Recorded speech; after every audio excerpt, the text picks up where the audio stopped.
Hello guys, welcome back to this channel. In this video we are going to see how we can fix the Adobe Illustrator new document not opening issue.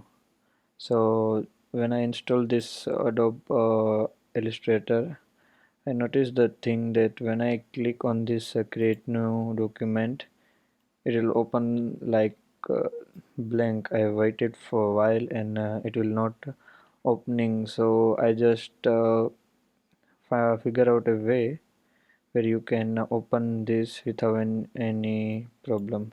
So what you have to do is just go to here in Illustrator, go to preferences, general.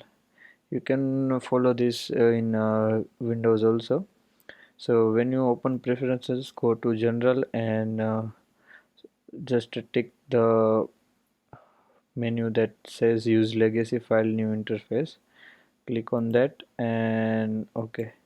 So when you click after that setting, you will have a legacy new document window open like this, and you can create new document with that.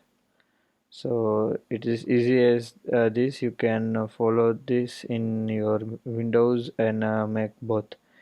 Thank you so much for watching this, guys. I hope you liked it.